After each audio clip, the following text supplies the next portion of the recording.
We have a nice segment here today that I wanted to go over. I've been wanting to do this for a while, and of course it's a very popular thing, but I'm very personally interested in it as well, to see the top 100 most streamed songs on Spotify, but I wanted to see the top 10 mainly for like a video, because doing 100 is like an insane thing. I want to see what's going on here, and I know all these have like over 3 billion streams or something crazy, but there is also this thing of course, since it's Spotify and like modern day streaming numbers, these are going to be a bunch of recent songs, probably within, I mean, definitely the last decade, but probably mostly 2018, 2019 and up. That of course is a factor to take in here, but I want to see what do we got here? What are these NPC songs? Okay. Well, there could be something good here. Looking at this first one, I'm not really I'm not really expecting much, but it will be interesting to talk about. Believer, Imagine Dragons is unfortunately the first one. Coworker Music Takeover.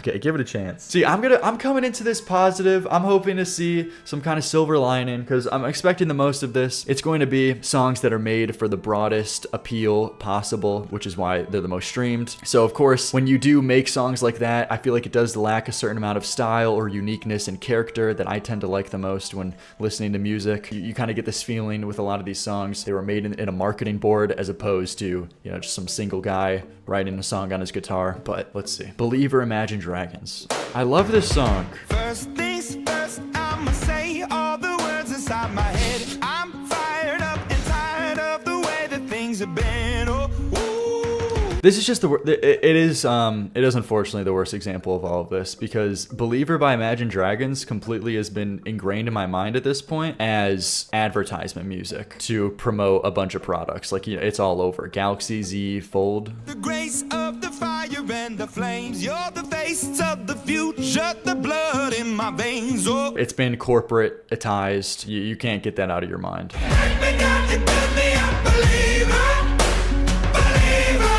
There's this thing with a bunch of Imagine Dragons songs where it tries to be so dramatic and impactful, but because of the production, like this compression added on top of it, it just completely, I feel like, doesn't follow through at all to getting across that emotion, where it very much is trying to do that, but it more comes across as like, make a dramatic song, but it's very corporatized, you know, so it doesn't fully have that connection with the viewer or listener. It's Metal Bro Stop Line. POV, You're the Villain. It is one of those songs as well. It kind of unfortunately very much is the case. Unfortunately, probably like a 3 out of 10. But then if we go to number 9, this is a really good song that I think is actually standouts when it comes to any kind of top 10 lists, where not only is it a very popular song with a lot of wide appeal, but this is legitimately a good song. Stay with Justin Bieber by the Kid Laroi.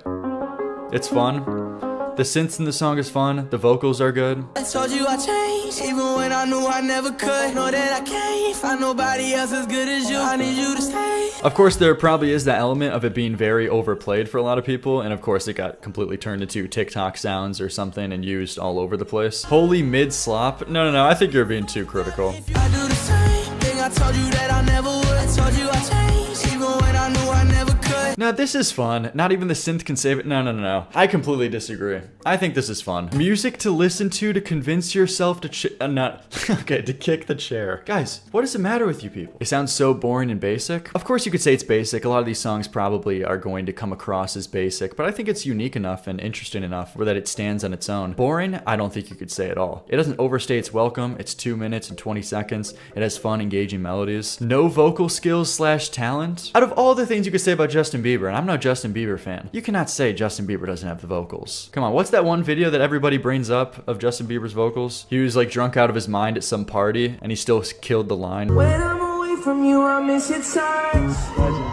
You're the reason I believe in love. Any way that I can leave you, baby. This is all acoustic. Come on, that's incredible. That's the one thing you can never say about Justin Bieber. Come on, man. Legitimately, I think this is a really good song. That's like 7.5 out of 10. What do we got next though? One Dance by Drake. Really, this is kind of surprising. This being at number 8. Grips on your ways, front way, back way. You know that I don't play. streets not safe, but I never run away, even when I'm away. Here's this thing though, I have this, I am kind of biased towards a lot of Drake songs though, especially these more mellow ones when he does his singing voice. I can't stand this guy's singing voice. There's something about his delivery, or like he's too close to the mic, and I'm just picturing Drake's face, how his face would look as he's delivering these lines. Something about it just cringes me out. I can't. One more time before I go. Higher powers taking a hold on me. It's this delivery, it's this soft delivery, where of course it is appealing to like a bunch of people out there. But for me, I've just never been able to get over it. This soft, mellow delivery, always, I don't know, something about it cringes me out so hard. Overall, kind of like a 4 out of 10 song. I'm surprised it's this big. But this next one, Sweater Weather? That's gotta be even more surprising. Sweater Weather? Really? By The Neighborhood? 3 billion, 3.7 billion. Because I assume for a lot of these songs, they're ones that you could just play. Not only do they have like broad appeal on the radio, but also in like retail stores that you could play a lot. And I definitely see it with the case with this song. So some kind of like company just puts on their work playlist over the top. Touch my neck and I'll touch yours. You and those little high-waisted shorts. Oh. This is a pretty good song though. This song isn't bad by any stretch though. This is pretty good. I don't think anyone hates this song. Yeah, I've never really seen any like strong negative sentiment towards Sweater Weather. It's not bad, to be honest, really overplayed though. It doesn't have, do you know what it doesn't have too? It doesn't have that radio production, which unfortunately so many of these like songs you're on the radio suffer from, this like highly compressed, processed production to their songs that just feels so inauthentic. Okay, this next one. I have a negative opinion of this next one. Okay, we got Sunflower. I'm sorry, I can't do the Sunflower song. But I just can't take the melody. For some reason, the melody annoys me so much.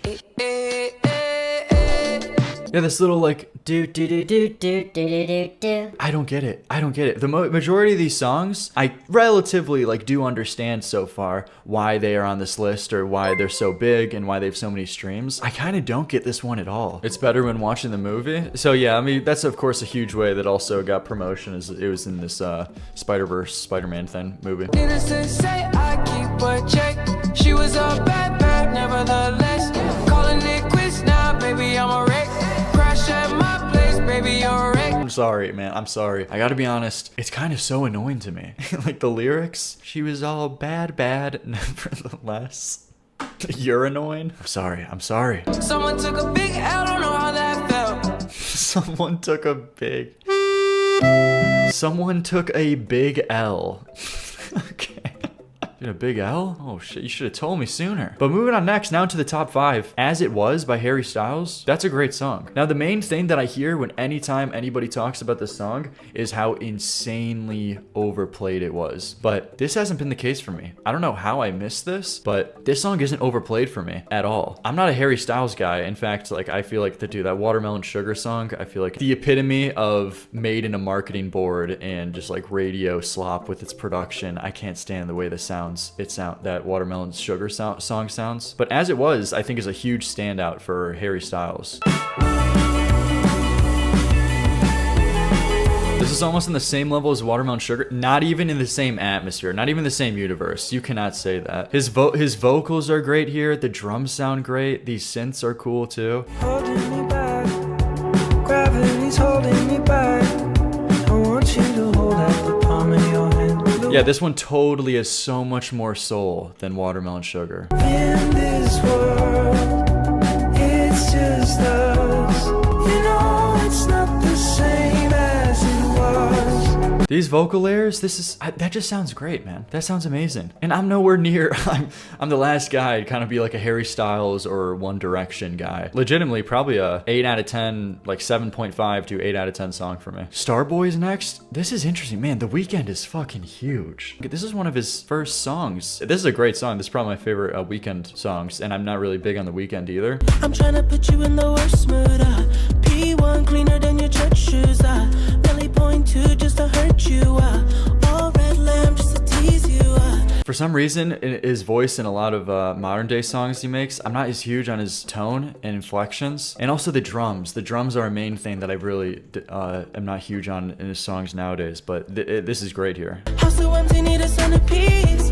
20 racks a table come from. The instruments actually complement his vocal style here. Yeah, I totally, yeah. Look what you done. I'm a motherfucking Starboy. Great chorus. Yeah, those drums, they feel so full. They feel so full. This is a really good song as well. Probably another like 7.5 to 8 for me. You know, this hasn't been as terrible as I thought. You know, something about this is kind of cool to see. It started out really rough with Imagine Dragons' Believer, but a lot of these, they're not bad. This seems to see like pretty good songs make it through. There's some kind of hope out there. Now, the reason I say this is because unfortunately, we're moving on to a very bad song in my opinion. Lewis Capaldi, Someone You Loved. Really, let's just let it play. I'm going on during this time. I feel there's no one to save me. This all and nothing really got away. You're driving me crazy. Instant mute. Okay, man. Here's the thing. We're gonna get to it, and you're gonna see it more, but it's just the vocals. I can't with his it sounds like his mouth is full of marbles. It sounds like he's got like a bunch of water in his mouth, and he's trying to get out these vocal lines. The vocal effects feel way too clean, and it feels like a very default sounding piano as well in chord progression. I need somebody to hear, somebody to know. This melody too. Somebody to hold. It's easy to say, but it's never the same.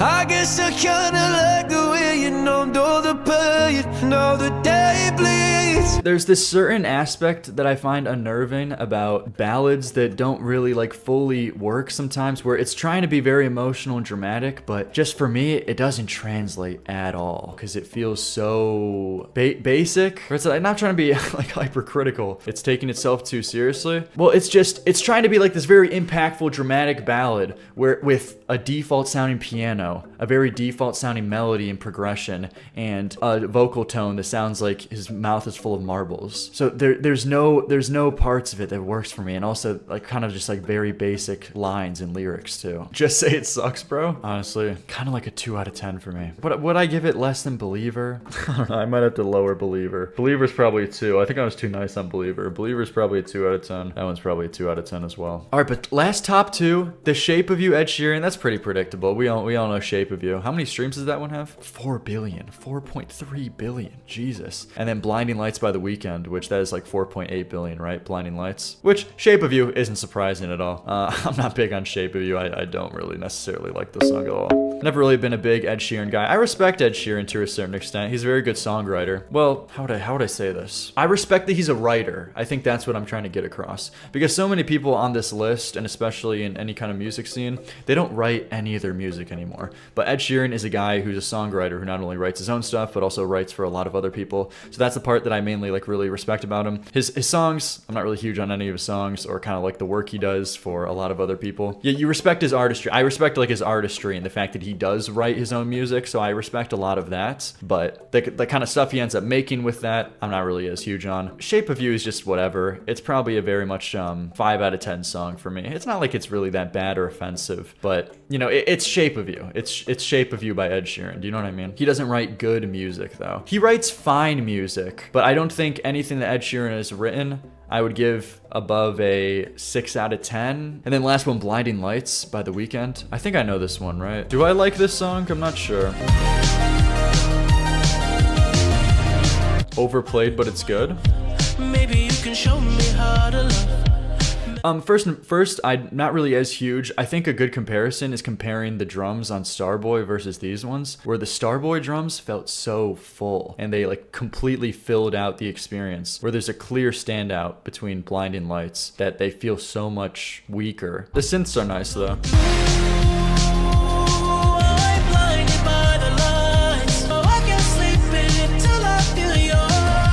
Yeah, I totally get the appeal, but it's not really for me. There's rare Weeknd songs that I genuinely kind of like. I feel like his voice isn't as interesting in this song as it was in Starboy either, so not as huge on this one, but I totally get the appeal. But there you go, pretty interesting things to talk about. I want to do more of these of like monthly or like top 10 like rock songs streamed of all time on Spotify. I think these would be interesting, and it's also a good prompt to just like talk about like a lot of music or like some big songs and to go back and forth to make like for an interesting like discussion video. So let me know if you guys enjoyed it. that was this segment. But if you want to see more like similar like top 10 different things going over the list, talking about it and listening to them a little bit, we could do these in the future. Want to make a lot more like variety music based content. I appreciate the Patreon viewers, the Patreon members keep the channel running because all these videos get copyrighted, so it's very much appreciated. If you want to see your name here at the end, be sure to support the Patreon. Very much support in the pinned comment in the description. But all right, thanks everyone for watching. Like, sub, and great stuff.